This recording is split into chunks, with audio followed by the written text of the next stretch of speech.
예수께서 12제자에게 명하기를 마치시고 이에 그들의 여러 동네에서 가르치시며 전도하시려고 거기를 떠나가시니라.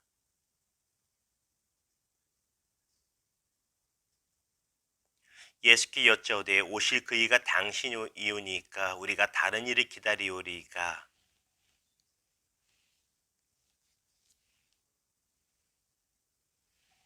맹인이 보며 못 보는 사람이 걸으며 나병 환자가 깨끗함을 받으며 못 듣는 자가 들으며 죽은 자가 살아나며 가난한 자에게 복음이 전파된다 하라. 같이 있습니다. 누구든지 나로 말미암아 실족하지 아니하는 자는 복이 있도다 하시니라. 아멘. 오늘 말씀을 가지고 믿음이 흔들릴 때라는 주제와 제목으로 주의 마음을 같이 나누기를 원합니다. 과학 용어 중에 퀀텀 점프라고 하는 용어가 있습니다. 이 용어는 원래 과학 용어, 양자역학이라는 것에 들어간 용어인데 이것이 사회 경영학 용어로도 많이 파생돼서 확장되어 사용이 됩니다. 어떤 것이냐면 퀀텀 점프라는 것은 대약진, 단순히 점프하는 것이 아니라 엄청나게 큰 점프하는 것, 진보로 보이는 것을 말합니다. 그런데 이 퀀텀 점프가 일어나기 전에는 길고 지루한 기다림의 시간이 있다는 것입니다. 어떻게 보면 아무런 진보도 없는 것 같고 진보를 떠나서 오히려 퇴보하는 듯한 느낌, 그래서 조바심이 나고 이거 어떡하지 하는 순간이 분명히 있다는 것입니다. 우리 사자성어 중에 보면 속담인가요? 두보 전진을 위한 한보 후퇴 이런 말 있잖아요. 지금은 처지는 것 같아요. 그러나 그 처지는 것이 아니라 더 큰 약진을 위해서 후퇴하는 것, 이것을 말하고 있습니다. 그런데 이런 퀀텀 점프가 일어나기 전에 지루하고 이 긴 시간을 어떻게 보내는가가 중요하다는 것입니다. 왜 그렇습니까? 신앙의 눈으로 보면 이때가 가장 믿음이 흔들리는 때이기 때문입니다. 성경을 봐도 그렇죠. 여리고성이 무너졌을 때 하루에 한 바퀴씩 6일 동안 돌고 일곱째 날에 7바퀴 돌았습니다. 그래서 총 13바퀴를 여리고성 주변을 돌게 되는데 12바퀴 반을 돌 동안에 아무런 일이 일어나지 않습니다. 여러분 같으면 어떻게 했습니까? 저 같으면 성격이 급해서 포기했을지도 몰라요. 이거 아무것도 안 일어나잖아. 금이라도 가는 게 보였으면 뭔가 될 텐데 금도 안 갑니다. 그런데 13바퀴를 다 돌고 함성을 지를 때 순식간에 무너져 내립니다. 가나 혼인잔치도 마찬가지죠. 6개의 동 항아리에 물을 갖다 붓는데 5개가 차고 6개가 찰 쯤에 역사에 일어나면 조금씩 물의 색깔이 포도주 색깔이 변하고 이런 것이 나타나면 지루하지 않습니다. 전혀 반응이 없었다는 것입니다. 그러나 그 모든 것을 견뎌내고 이겨냈을 때 드디어 믿음이 흔들림을 이겨냈을 때 드디어 역사가 일어났다는 것입니다. 자, 오늘 말씀 볼까요? 오늘 말씀은 침례 요한에 관한 것입니다. 현재 침례 요한은 헤롯 대왕을 비난하고 비판했던 이유로 1년 가까이 감옥에 갇혀 있습니다. 이제 얼마 지나면 헤롯의 그 형수와 결혼한 헤롯의 딸의 살로메의 계략에 의해서 목이 잘려 죽임을 당하게 됐죠. 아직은 죽임당하지 않은 상태입니다. 근데 감옥에 갇혀 있는 침례 요한이 뭔가 마음에 회의가 됩니다. 다시 말하면 마음의 믿음이 흔들렸다는 것이에요. 그래서 자신의 제자 2명을 예수께로 보내서 확인합니다. 무엇을? 당신이 내가 예상한 메시아가 맞습니까? 아니면 다른 사람 기다려야 됩니까? 주석을 보았더니 학자들마다 공통적으로 말하는 것은 이유는 다를 수 있지만 나타낸 행동은 믿음이 흔들리고 있다는 것입니다. 침례 요한이 어떤 사람입니까?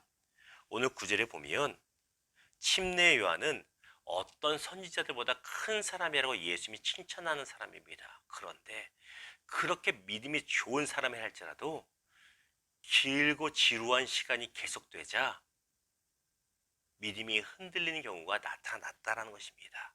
이것이 어떻게 보면 우리에게도 위로가 되는 것이죠. 자, 2절과 3절 보십시오. 요한이 오게서 그리스도께서 하신 일을 듣고 제자들을 보내요. 예수께 여짜오되 오실 그이가 당신이오니까 우리가 다른 일을 기다리오리까. 침례 요한은 제자들을 보내요. 예수님께 당신이 그 사람 맞냐? 메시아 맞느냐고 확인을 합니다. 그 이유가 무엇이냐면 세 가지로 크게 볼 수 있습니다. 첫 번째는 죄인들과 함께 예수님이 식사교제 나누고 어울린다는 소식을 들었습니다. 침례 요한은 율법대로 깨끗하게 살아라 회개의 복음을 전하는 사람입니다. 그런데 본인한테 와서 회개의 침례를 받던 세리와 죄인들이 많은데 예수님은 그들에게 회개하라고 하지도 않고 오히려 그들과 밥을 드시고 먹을 걸 마시면서 어울리시는 겁니다. 도무지 이해가 안 되는 겁니다. 두 번째, 침례 요한은 유대인들을 대상으로 복음 전했습니다. 유대인이 우선입니다. 그런데 예수님은 소문을 듣지 않니 이방 사람들도 고쳐주십니다. 뭔가 이상하다 싶은 겁니다. 세 번째는 침례 요한이 옥에 갇힌 지 1년 가까이 되었습니다. 오래되었습니다. 그런데 웬걸요?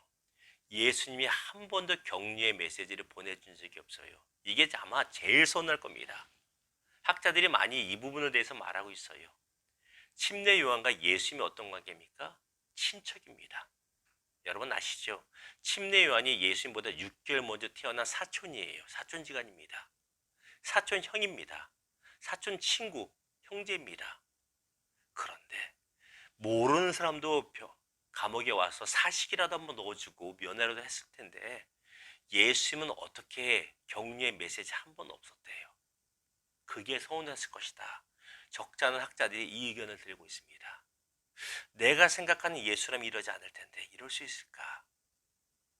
믿음이 흔들리지 않습니까? 그 믿음이 줬던 침례 요한조차도 내가 생각했던 대로 되지 않자 내가 생각한 예수님의 모습이 아니고 내가 생각한 하나님 방법이 아니라고 생각하자 믿음이 흔들리고 말았다는 것입니다. 우리도 어떻습니까? 우리도 내가 정해놓은 방법대로 하나님의 역사가 나타나지 않으면 믿음이 그때부터 흔들립니다. 예를 들면 이런 것이죠. 이번에 이거 반드시 될 줄 믿습니다. 이것이 반드시 치료될 줄 믿습니다. 길이 열릴 줄 믿습니다. 기도했는데 이게 웬걸요? 잘 안 되는 것 같고 지루하고 뭔가 막힌 것 같아요. 그때 우리의 믿음이 흔들리고 믿음이 약한 사람은 하나님 안 믿어. 예수님이 어디서 이런 얘기까지 나오죠. 또 일반적으로 많이 하는 불평이 무엇입니까? 예수님은 내 사정에 관심이 없어. 예수님은 내가 마음이 아프고 힘든데 몸이 아픈데 위로의 말이 한마디도 없어. 누구처럼? 오늘 본문의 침례 요한처럼 그런 마음이 상하고 흔들린 경우가 나타난다는 것입니다. 침례 요한이 기다렸던 메시아는 따뜻한 분이고 무엇보다 유대 민족만을 위한 정치적인 메시아적 성격이 강했습니다. 근데 본인의 생각과 다르자 믿음이 흔들렸다는 것입니다. 그때 예수님이 뭐라고 말씀하시냐면 5절 보십시오. 맹인이 보미며 못 걷는 사람이 걸으며 나병 환자가 깨끗함을 받으며 못 듣는 자가 들으며 죽은 자가 살아나며 가난한 자에게 복음이 전파된다 하라. 이사야서 말씀을 통해서 이사야서 선지자를 통해서 예언하고 있는 메시아의 증거, 메시아의 모습을 예수님이 말씀하십니다. 또 성경 알지 않느냐? 성경에 이런 일이 나타나면 내가 온 줄 알아라. 그 말씀 믿지 않느냐? 그 말씀을 다시 한번 새겨주고 있다는 것입니다. 여러분, 믿음이라는 것은 내 생각도 아니고 환경에 따른 것도 아니고 주의 말씀의 근거를 둬야 됨을 기억하시기를 주님의 이름으로 축원합니다. 침례 요한 자체도 하나님의 말씀에 자신의 믿음의 근거를 둔 것이 아니라 눈에 보이는 상황에 믿음의 근거를 두었고 내 생각과 내 기준에 믿음의 근거를 두었을 때 그의 믿음조차 흔들릴 수밖에 없었다라는 것입니다. 우리의 믿음도 마찬가지입니다. 우리의 믿음이 내가 반드시 너의 기도를 듣고 복주고 복주라는 그 하나의 말씀 가장 좋은 곳으로 합력하여 선을 이루신다 그 말씀에 우리의 믿음이 기초가 서 있기를 주님의 이름으로 축원합니다. 말씀을 맺겠습니다. 6절 말씀 볼까요? 누구든지 나로 말미암아 실족하지 아니하는 자는 복이 있도다 하시니라. 나로 말미암아 예수로 말미암아 실족하지 않는 자는 복이 있다. 무슨 말입니까? 예수 믿으면서 시험 들지 않는 사람이 복이 있는 신앙생활이라는 것입니다. 예수님 때문에 시험 드는 경우 있어요. 예수님 뭘 잘못해서가 아니라 내 생각대로 안 되면 내가 괜시리 시험에 드는 겁니다. 하지만 그렇지 않은 사람이 복이 있다고 분명히 말하고 있습니다. 믿음 생활하면서 시험 들지 마시기를 주님의 이름으로 축원합니다. 믿음을 굳게 지키십시오.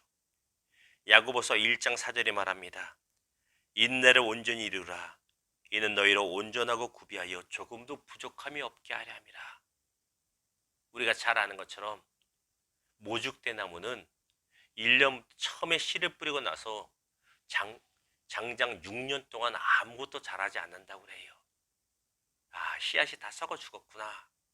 포기하고 아무것도 아닌 상태일 때 5년에서 6년 지나고 나면 하루에 30cm 이상씩 자라서 수미터 이상 자란 것이 바로 이 모죽 대나무란 것입니다. 우리의 믿음 생활에 이럴 수 있습니다. 눈에 보이지 않는 믿음의 씨가 아래 심겨져 있을 수 있습니다. 그런데 아무런 새싹도 나오지 않고 진보도 보이지 않아서 다 끝났다고 생각될 수 있습니다. 그때 우리 믿음이 흔들리게 되죠. 사랑하는 성도 여러분, 우리의 믿음이 그런 상황에서도 주를 향한 굳은 믿음을 흔들리지 마시기를, 약속에 우리 믿음이 서 있기를 주님의 이름으로 축원합니다. 모든 것을 합력하여 이루시고 가장 좋은 것 주시겠다고 약속하신 그 하나님, 그 하나님의 약속을 믿고 오늘도 승리하는 저와 여러분 되기를 주님의 이름으로 축원합니다. 기도하겠습니다.